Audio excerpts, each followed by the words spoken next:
Hello friends, good morning to everyone. আজকে আবার দেখো একটা নতুন রেসিপি নিয়ে তোমাদের সামনে চলে এসেছি। এখানে দেখতে পাচ্ছ কিছুটা মাছ আছে, এটা কাতলা মাছ, আর কিছু উপকরণ আছে। তো আজকে আমি করব দই কাতলা। ঠিক আছে, তো এখানে প্রায় তোমার 10 পিস মাছ আছে, 9 পিস মাছ আমি দই কাতলা করব, 1 পিস ভাজা থাকবে। ঠিক আছে, তো তো তার জন্য আমার লাগছে, দেখো আমি এখানে নিয়েছি দই। ঠিক আছে, এই যে এই হাতাটা দেখছো, এই হাতার 4 হাতা দই নিয়েছি। ঠিক আছে, আর আছে এখানে 3টে মিডিয়াম সাইজ পেঁয়াজ বাটা, মিডিয়াম না, মিডিয়ামের থেকে একটু বড়, মানে এই রকম সাইজের পেঁয়াজ বাটা। এখানে আছে 2 চামচ রসুন বাটা, 2 চামচ আদা বাটা। এখানে আছে নুন, আর এখানে হচ্ছে 5টা কাঁচা লঙ্কা, 3টে চিড়েছি, 2টো গোটা আছে, 4টে দারচিনি স্টিক, 5টা লবঙ্গ, 4টে এলাচ। তো এই হলো আমার উপকরণ। তার আগে আমি দেখিয়ে দিই, এই হচ্ছে আমার ছোট্ট সোনা। ঠিক আছে, আজকে ওর জন্মদিন। এই যে আমার ছোট্ট সোনা, আজকে ওর জন্মদিন, তো এই স্পেশাল রান্না ওর জন্য। বলো হাই, বলো। আচ্ছা, হলুদটা দেখাতে ভুলে গেছি।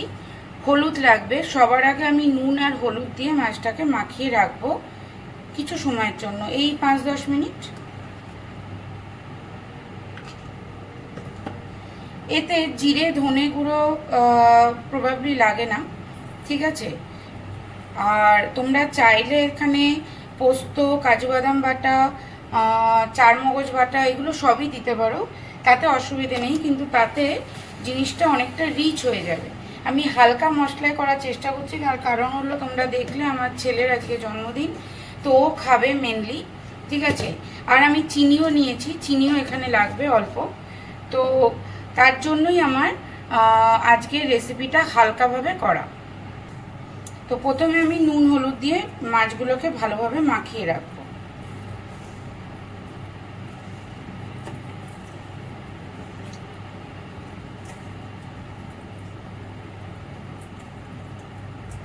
এই ক্ষেত্রে যদি তোমার মাছের পেটিগুলো, যদি মানে মাছের পেটি যদি খালি হয় খুব ভালো হয়, আর যদি মানে গাদার পেটি মিশিয়ে করো, তাহলে পিসগুলো যদি একটু বড় হয়, তাহলে তোমার কাজ এটা করতে সুবিধে হবে। আমি আরেকটু হলুদ দিলাম, নুন আর দেবো না, হলুদটা একটু কম হয়েছে।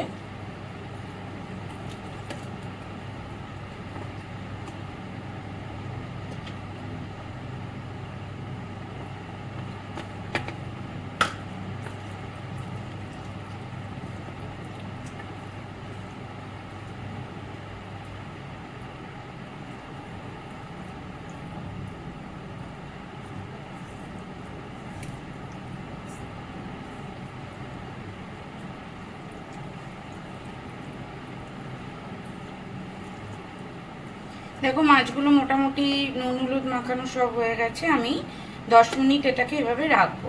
ঠিক আছে, তো বন্ধুরা চলে এসেছি, মোটামুটি 5-10 মিনিট হয়ে গেছে। তো আবার আমি এখানে গ্যাসে একটা কড়াই বসিয়েছি। এবার এর মধ্যে দেখো বেশ কিছুটা তেল দিয়ে দেবো, কারণ মাছের পরিমাণটা তো অনেকটাই, প্রায় 10 পিস মতো মাছ আছে, তো বেশ কিছুটা তেল দিলাম। এবার তেলটা পুরো গরম হবে, একদম আগুন গরম হবে।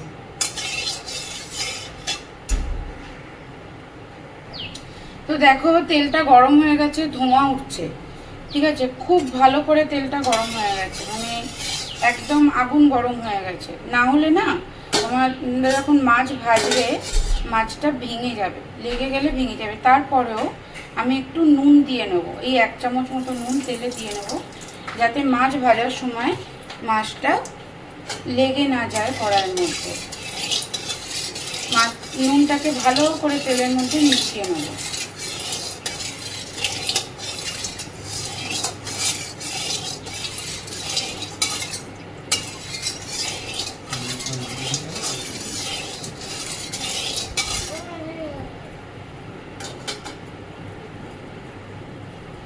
আমি এটাকে সিম করে নিয়েছি, কারণ মাছগুলো ছাড়বো একটা একটা করে।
দেখো মাছগুলো ভাজা হচ্ছে।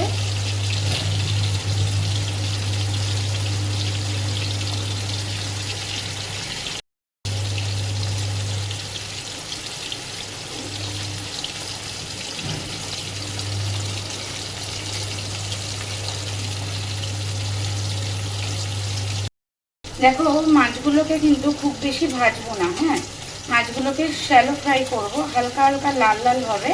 মাছগুলোকে তুলে দেবো, কারণ দই পাতলার মাছ খুব বেশি ভাজে না, তাহলে মাছের কোনো টেস্টটাই পাওয়া যাবে না। জাস্ট শ্যালো ফ্রাই হবে, মাছটাকে তুলে দেবো। দেখো হালকা হালকা লাল রং ধরে এসছে, আমি মাছটাকে তুলে দেবো। এই দেখো,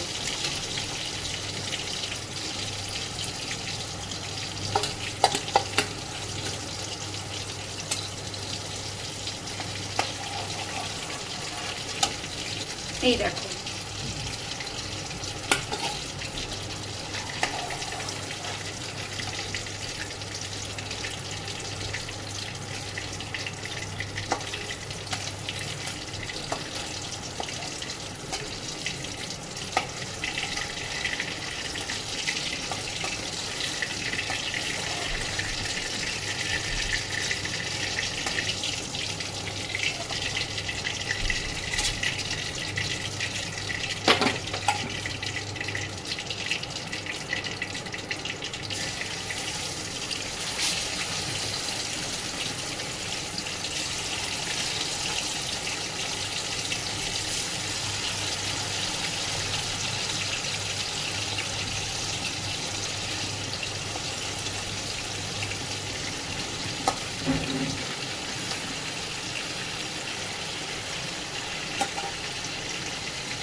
আমার মাছগুলো সব ভাজা হয়ে গেছে। এবারে আমি রান্নাটা শুরু করব। দিচ্ছি 2টো তেজপাতা, 4টে দারচিনি স্টিক তোমাদেরকে দেখিয়েছিলাম, 4টে এলাচ একটু ভেঙে নিয়েছি, প্রত্যেকটা এলাচ।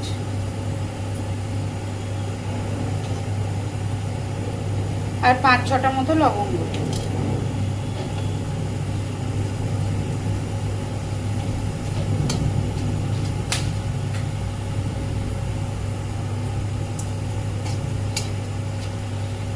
এগুলো একটু ভাজা ভাজা হয়ে স্মেল বেরোলে আমি মশলাটা দিতে থাকবো। পেঁয়াজ বাটা, আদা রসুন বাটা,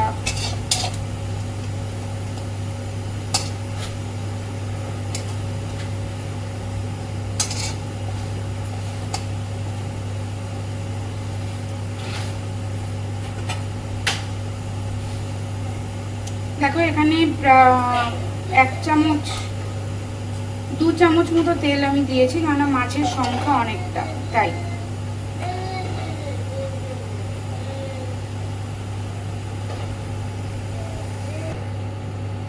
আমি দিয়ে দেবো সবার আগে আদা রসুন পেস্ট।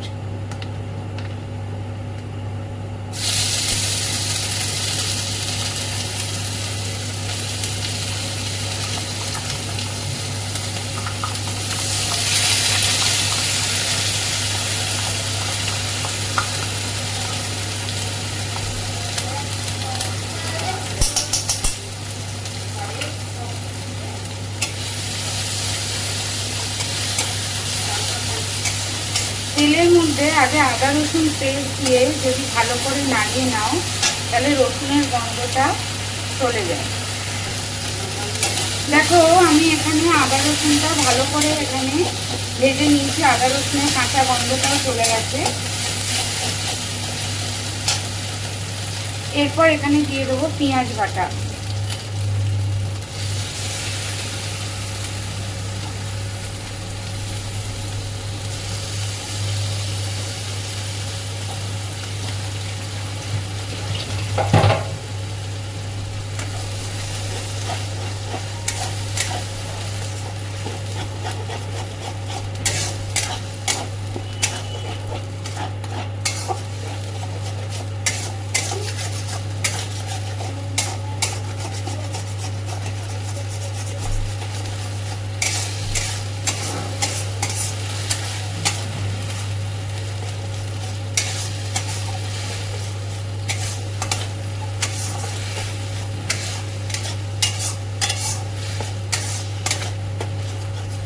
পেঁয়াজ ভাটাটাকে দেখো ভালো করে কষাচ্ছি।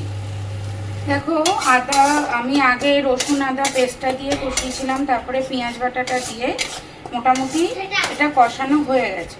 ঠিক আছে, আমি এখানে আগে কাঁচা লঙ্কা দিইনি,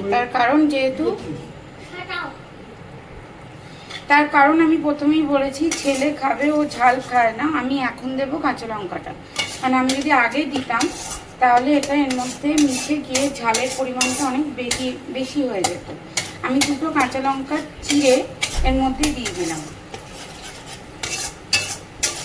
এটা কষে তেলটা ছাড়বে, ততক্ষণ আমি দইটাকে রেডি করে নিই।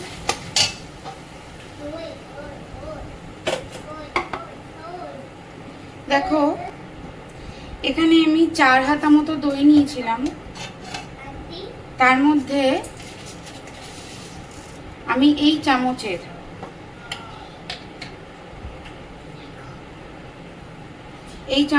1 চামচ 2 চামচ চিনি দেবো, 2 চামচ আর একটুখানি, কেননা পেঁয়াজ দেওয়া আছে, পেঁয়াজ এমনি মিষ্টি, দিয়ে এটাকে ভালো করে ফেটাবো। যদি দইটাকে ভালো করে না ফেটাও আর দইটা মশলার মধ্যে দেওয়ার পরে ভালো করে না নাড়ো, তাহলে দইটা ফেটে যাবে। এই দইটাকে ভালো করে ফেটাতে হবে। চিনিটাকে আমি ভালো করে মিশিয়ে নিলাম।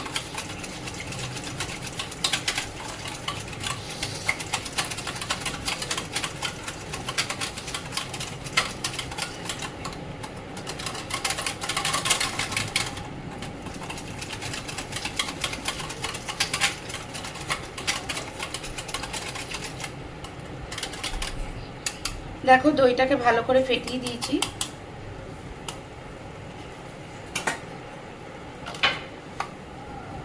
দেখো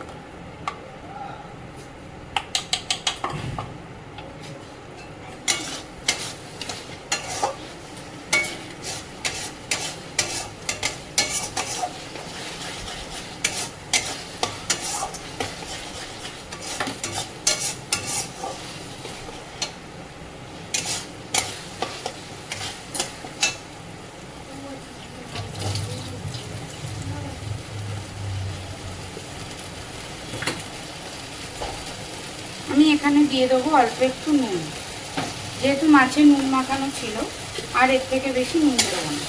আর এতে কোনো হলুদ দেবো না, খালি মাত্র মাছে মাখানোর জন্যই হলুদটা দেওয়া হয়েছে।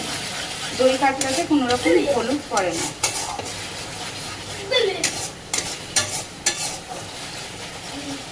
আমি রান্না করছি, ছেলে পেছন থেকে কন্টিনিউয়াস দুষ্টুমি করেই যাচ্ছে। আজকে ওর জন্মদিন, বকাও যাবে না, ওই জন্য তো আরও দুরন্তপানা বেড়েওছে। মোটামুটি মশলাটা কষানো হয়ে গেছে, আমি এর মধ্যে দইটাকে দিয়ে দেবো।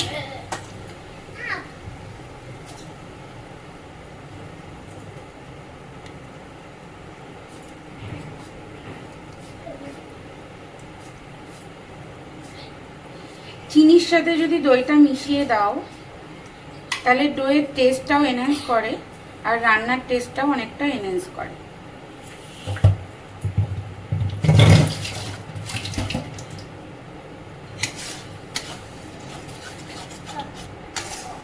দইটা দেওয়ার পর কন্টিনিউয়াসলি নাড়তে হবে, নাহলে রান্নাটা খারাপ হয়ে যাবে, দইটা ফেটে যাবে।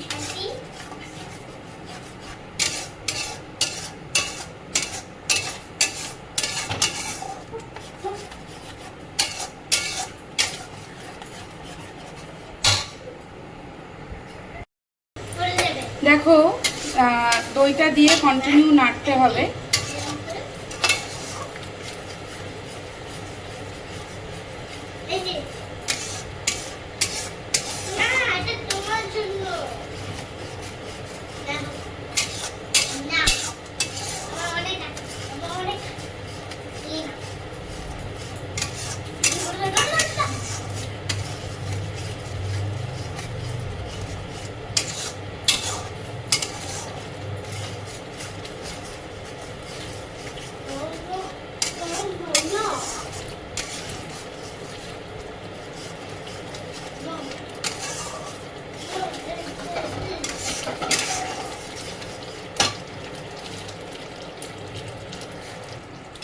দেখো এখানে মোটামুটি আমার দই দিয়ে মশলা কষানো হয়ে গেছে।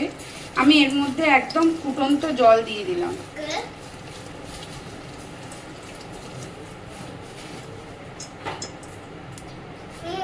ফুটন্ত গরম জল, এটা একবার ফুটবে, তারপরে আমি মাছগুলোকে এর মধ্যে দিয়ে দেবো।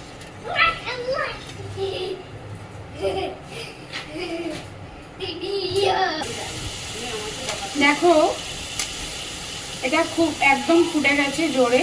এবার আস্তে আস্তে আমি এর মধ্যে মাছের পিসগুলো দিয়ে দেবো।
দেখছো মাছ দিয়ে এটা কি সুন্দর ফুটছে।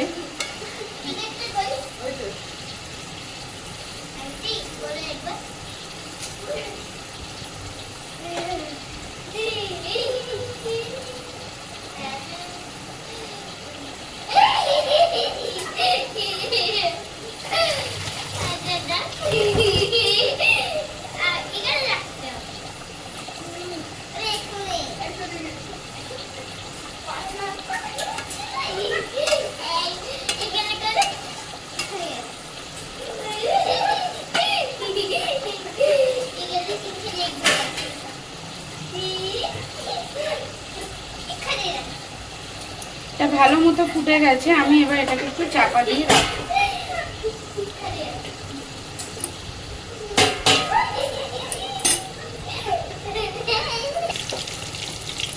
দেখো মোটামুটি হাই ফ্লেমে আমি চাপা দিয়ে রেখেছিলাম। আমার দই কাতলা রেডি। নামানোর আগে ওপর থেকে 4টে কাঁচা লঙ্কা আমি দিয়ে দেবো, তার মধ্যে 2টো চেরা আর 2টো গোটা, কেন আমি বেশি ঝাল করতে চাইনি, তাই বেশি ঝাল করুন। তো তোমরা যদি এরকমভাবে হালকা মশলায় হালকাভাবে যদি দেখো, এখন প্রচণ্ড গরম, তো এই গরমের মধ্যে বেশি রিচ খেলে এমনি সবার শরীর খারাপ করবে। তো আমি আমার ফ্লেমটা বন্ধ করে দিলাম। তো হালকা মশলায় অল্প মশলায় হালকাভাবে যদি দই কাতলা খেতে চাও তো এইভাবে তোমরা এটাকে খেতে পারো। তো আমার রেসিপি যদি তোমাদের ভালো লেগে থাকে অবশ্যই আমার চ্যানেলকে সাবস্ক্রাইব করো, শেয়ার করো, লাইক করো, কমেন্ট করো। যদি তোমরা বানিয়ে থাকো এরকমভাবে, তাহলে আমি আরও বেশি মোটিভেটেড হব আর এরকম আরও সুন্দর সুন্দর রেসিপি তোমাদের জন্য আমি নিয়ে আসবো। Thank you to all of you.